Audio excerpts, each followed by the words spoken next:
Channel. আজকে কয়েকদিন পর আমি আবার আসছি চ্যানেলে। তো সামান্য কিছু কাজ ছিল আমার, তো কয়েকদিন ভিডিও করতে পারিনি। তো কয়েকজন আমাকে কিছু রিকোয়েস্ট করেছো, তো আমি চেষ্টা করবো তাদের এগুলো রাখার।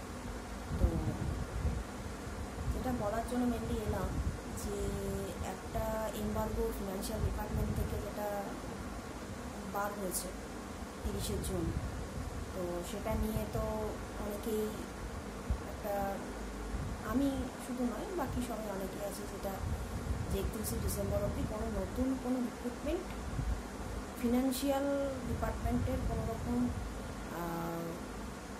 ইয়ে ছাড়া, নোটিশ ছাড়া সেখানে কোনো রকম রিক্রুটমেন্ট করা যাবে না। তো সেক্ষেত্রে দাঁড়িয়ে একটা জিনিস বলতে পারি যে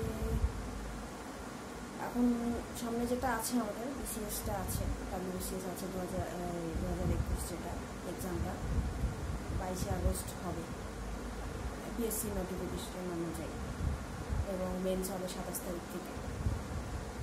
তো সেক্ষেত্রে বলবো পড়াশুনো করে যেতে, তাছাড়া আর কী বলবো, এখানে আমার কিছু বলার নেই। আর সামনে যেহেতু আমি দেখলাম একটা রেলের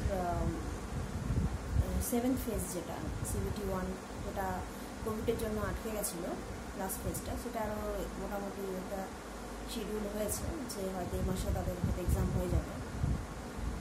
আর এটা হয়ে গেলে আশা করি রেজাল্ট খুব তাড়াতাড়ি হয়তো বেরোতে পারে, এটা আমার পার্সপেক্টিভে বলছি। আর যেহেতু SSCর একটা ক্যালেন্ডার প্রকাশ করে দিয়েছে অলরেডি, যে আগস্ট মাসটার মধ্যে মোটামুটি গ্র্যাজুয়েট লেভেল বা যে পরীক্ষাগুলো যেগুলো হয় সেন্ট্রালে, সে পরীক্ষাগুলো হবে।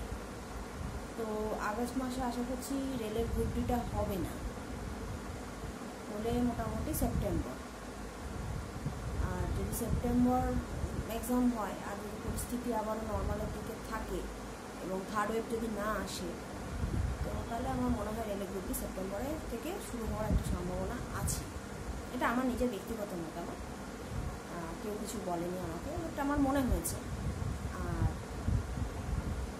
বিসিএসটা মোটামুটি 22 তারিখই হবে যা মনে হচ্ছে, এখন অবধি পিএসসি নোটিফিকেশন যেটা করা হয়েছে সেই ইয়েতে পড়াশুনো করা। আর কিছু অনেকেই অনেক ভিডিও চেয়েছো আমার কাছে, কিন্তু কারেন্ট অ্যাফেয়ার্স রিলেটেড বা আদার্স সাবজেক্ট আমার পক্ষে সবটা হয়তো আমি জানি না কতটা কী করতে পারবো, তো আমি চেষ্টা করবো, এটুকু বলতে পারি।